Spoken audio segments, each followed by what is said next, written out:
Welcome back to In the Studio series at Shad A Hall Gallery.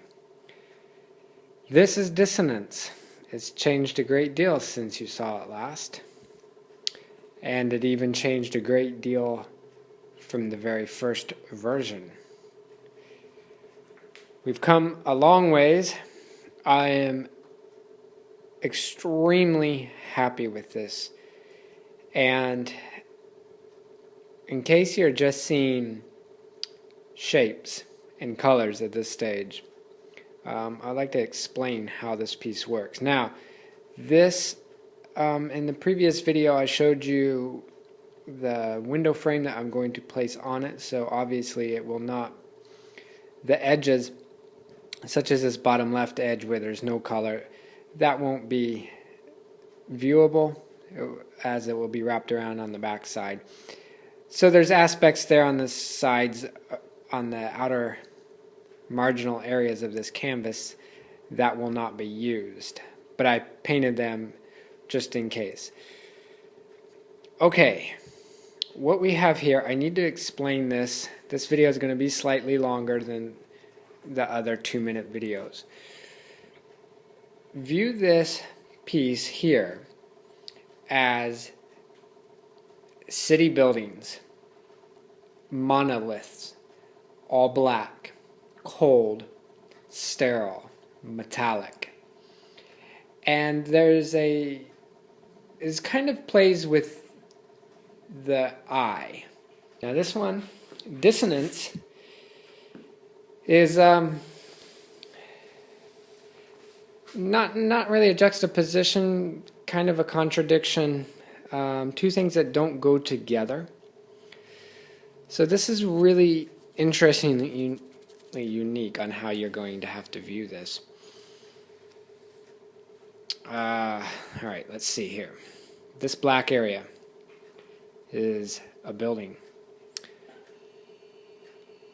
But I want you to view the building not merely as the black area, but this, following my finger, the outside line of this blue area.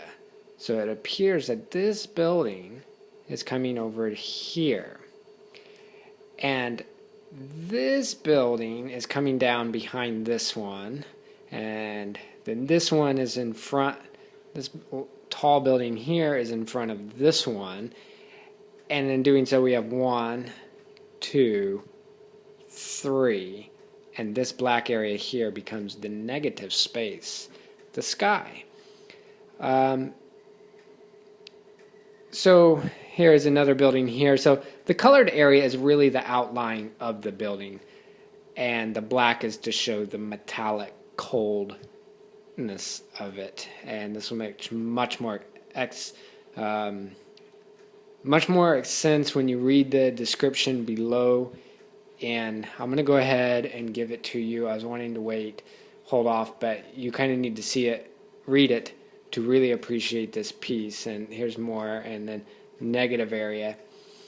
And okay, so remember, this is a building, this is a building here, and we got negative in this stair step. Okay, we're gonna walk around here, and so this piece can be vertically flipped.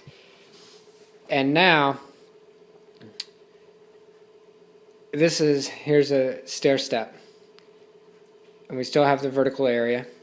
And now this is a building here.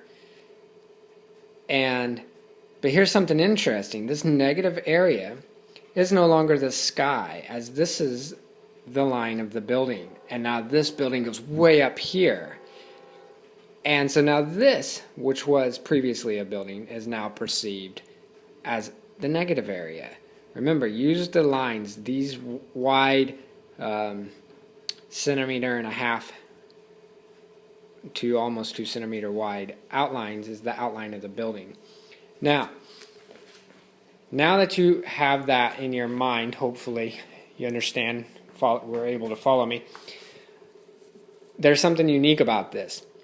The blue lines is the midnight or the evening or the night blue of the sky. So what works is the outlines of the building also works as the marginal area between the monolithic buildings, showing the night sky. Now,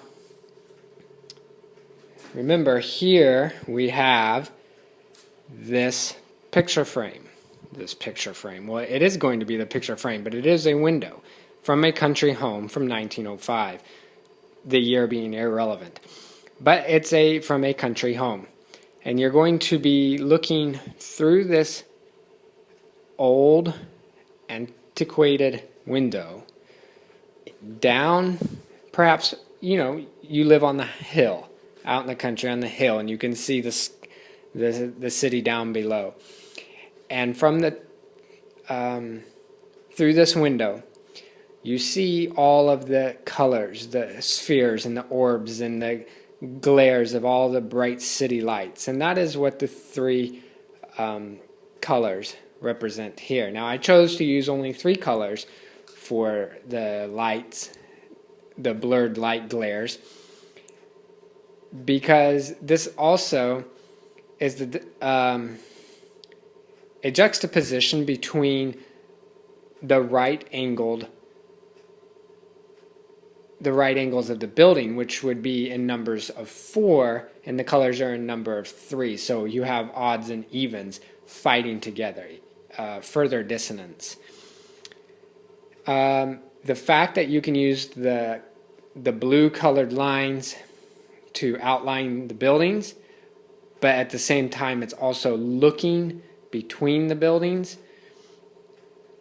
This is also a dissonant feeling because your mind can perceive it either or, which way it kind of fights with you because your mind wants to conceive both, and therefore it fights. So that is dissonance. The full explanation of the heart and intent of this piece is very important that you read, and it's below in the description. So please read that, because all I've done is explained here in this video is how to look at this piece, but not what the piece means. That's in the description. So if you were standing in the middle of the city looking up at all the towering towers, this is particularly what you would see. As you see, there is no center point. There's no place for the eye to rest. It is just a cacophony of colors and monolithic buildings that have no rhyme or reason. They're coming from both directions.